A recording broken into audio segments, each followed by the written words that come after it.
ஒரு பொடியன் ஸ்கூலில் படித்து கொண்டிருக்கிற நேரம் படிக்கிற நேரம் டவுட் வருது. டவுட் வந்தால் டீச்சர் கிட்ட கேட்க போகிறான். டீச்சர் கொஞ்சம் தூரமாக இருக்கிறாங்க. பக்கத்தில் இருக்கிற கேர்ள் கிட்ட எட்டி கேட்குறான், அந்த புக்கை கொஞ்சம் தாங்க என்று கேட்குறான். டீச்சர் இப்போ பார்த்துட்டாங்க. பார்த்தா என்ன சொல்லுவாங்க? அதைத்தான் சொன்னாங்க. என்னடா செஞ்சு கொண்டு இருக்கிற, லவ் பண்றியா என்ற வார்த்தையை பிரயோகித்திருக்கிறார். என்னடா செஞ்சு கொண்டு இருக்கிற, லவ் பண்றியா என்ற வார்த்தையை. ஸ்டூடெண்ட் உடனே எழுந்து நின்றுருக்கிறாரு. எழுந்து நின்று டீச்சருக்கு கண்ணா பின்னாடி சொல்லி போட்டாரு. உடனே கையை பிடிச்சி கடகடகடன்னு ஆஃபீஸுக்கு கூட்டிகிட்டு போயிட்டாங்க. ஆஃபீஸுக்கு கூட்டிகிட்டு போயிட்டு, சார் இவன் என்ன பார்த்து கேள்வி கேட்குறான் சார். என்ன கேள்வி கேட்டான்? இப்போ அந்த பொடியன் சொல்கிறான், சார் அந்த ஒரு கேர்ள் கிட்ட பேசி கொண்டிருந்தேன், லவ் பண்றியா என்று சொல்ற ஒரு வார்த்தையை கேட்டுட்டாங்க. நான் இவங்க கிட்ட சொன்னேன், டீச்சர் நீங்க பிழையான வார்த்தையை பிரயோகிக்கிறீங்க. இந்த ஏஜ்ல லவ் என்று சொல்றது இது இல்ல. ஒரு உம்மாவை லவ் பண்ணலாம், டீச்சரை லவ் பண்ணலாம், ஸ்டடியை லவ் பண்ணலாம்.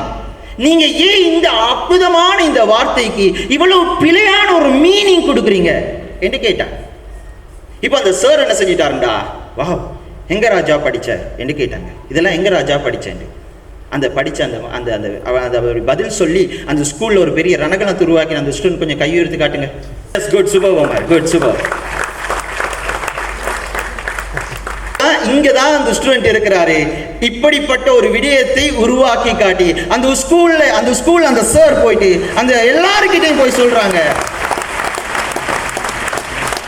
இந்த ஒர்க் ஷாப்பை ஒவ்வொரு ஸ்டூடெண்ட்ஸும் ஃபாலோ பண்றது கம்பல்சரி. அந்த பிரின்சிபல் போயிட்டு கிளாஸ்ல சொல்லி இருக்கிறாரு. சோ எங்களுடைய பிரச்சனை என்னன்னு சொன்னா சொல்லி கொடுக்காதது. நாங்க சொல்லி கொடுக்கிறோம் இல்லை, ஆனா விரல் நீட்டுறோம்.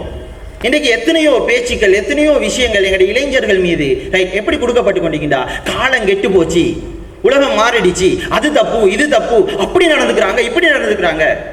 நீங்கள் கை நீட்டுவதற்கு பதிலாக வழி காட்டுங்கள். அவர்கள் பயணிப்பதற்கு தயாராக இருக்கிறார்கள்.